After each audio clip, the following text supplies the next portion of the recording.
Good morning, room 303. Things Not Seen, Chapter 2. Experiments. A minute later, I'm sitting alone on my bed. I've got my dark green robe on, so when I look down at my legs and my arms, the shapes are right. But I hold up my hand and the floppy sleeve slides down my arm, and I can't see the arm or the hand on the end of it. I get up and turn on my desk lamp.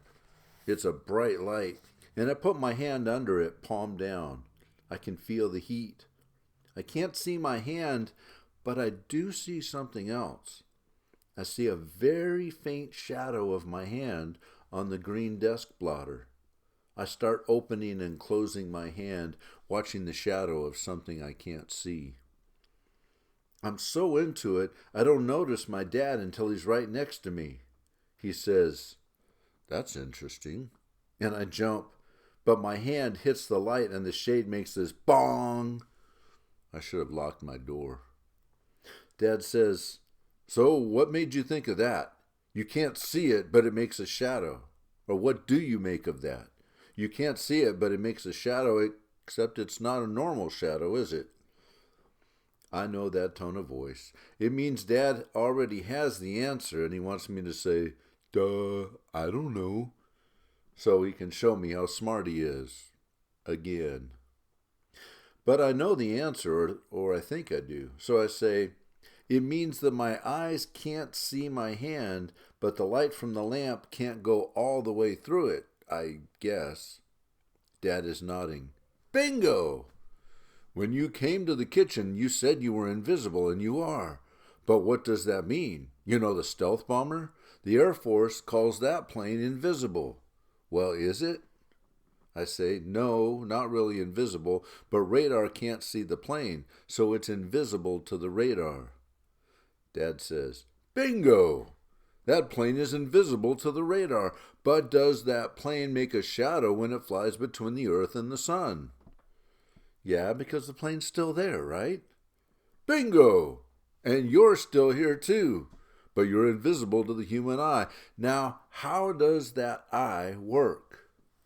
I'm playing along because this isn't one of Dad's usual lectures, like where he sucks all the fun out of the roller coaster by talking about G-forces and potential energy. This stuff is important to me. I may not be the greatest student, but I read all the time and I remember everything. I know a few things too. So I replay some 6th grade science for him. The eye picks up the light through a lens, and the light makes an image inside the eye, and that image gets sent into the brain. Bingo! So why can't we see this hand? Now he's got a hold of my hand at the wrist, and he's shaking it up and down under the light. Because the eye isn't getting an image? Bingo! Because it does what does it need to make an image? Dad's too excited now, so he answers his own questions. It's one of the things that stinks about living with a genius. The eye needs light, and there isn't any light bouncing off your hand and into our eyes. Look at my hand. He holds my hand next to his big hairy one, the one with the Caltech ring on it. Same light, and bingo, there it is, because the light bounces off of my hand and into our eyes.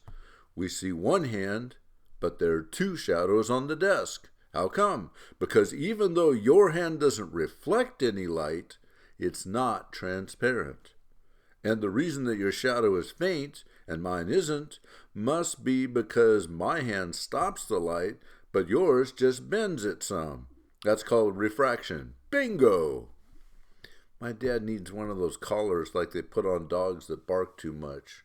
And then when he says bingo, he'd get a shock. "Now," he says, "lay your hand right on the desk." And I do. And he says, "See that? That outline?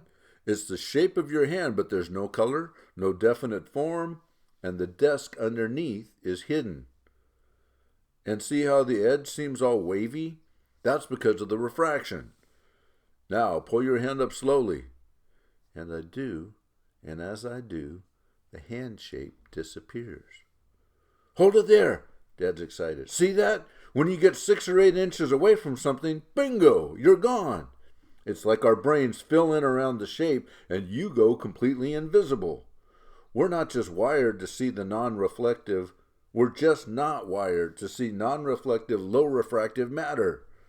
I feel like one of those mice in the movie they made from Flowers for Algernon. If I let him, Dad will think up little experiments for me all day long. So I say, so how does all that help? Dad watches my robe as I go and sit on the bed again.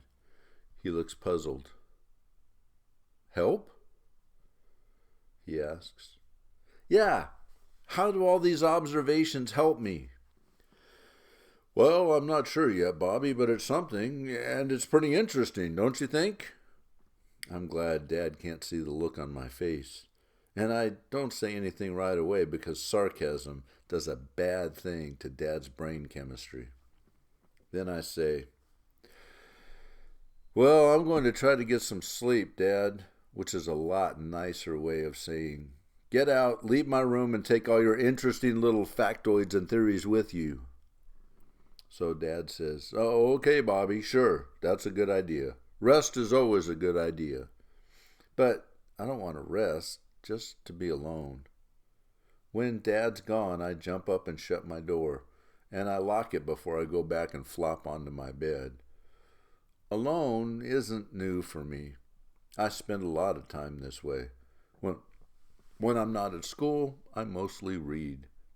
That's why I like the library, the big one between 56th and 57th Street. It's part of the university, not the high school, so I can hang out there as long as I want. But it's not like I need to go there to find books. Our whole house is like a library, which figures because Mom's a literature freak. If she catches me being bored, she'll grab a book and shove it in my face and says I have to read 20 pages. And then if I want to stop, I can. A lot of the time I get hooked, like on Lord Jim. That was a strange one. And Hemingway. She made me read In Our Time, and then I read all his books. And she gave me Catch-22 and Cat's Cradle, so I got hooked on Vonnegut. And I even read Great Expectations by Charles Dickens. High density, but good. On my own, I read stuff like Tolkien and A Wrinkle in Time, and Michael Crichton. And I just finished The Odyssey. That was a surprise. It was actually good. And I found some good books on Dad's shelves, Richard Feynman especially. He's this very funny physicist, which are not words that usually go together. Mostly I like books that have a world I can get into. And I guess that's because books have always been so much more interesting than my life, until today. After a few minutes of lying down, I go over and open my desk drawer. I grab a ballpoint and write Bobby on the palm of my left hand. I look at the letters, and I wave my hand around in front of my face. My name is like this floating blue string. Then I see a pack of gum. I walk to the mirror above my dresser. I unwrap a piece of Doublemint and stick it in my mouth. I open wide, and it's there on my tongue. I shut my mouth, and it's gone. I chew with my mouth open, and I see the gum moving around between my teeth like a gray caterpillar. Then I swallow the gum just to watch what happens. All gone. Then I work my tongue around in my mouth for about 10 seconds, and I spit at the mirror. I can't see anything on the mirror. I rub my hand over the glass, and my hand feels wet. Invisible spit. I have invisible spit. We'll stop right there so I can break the chapter.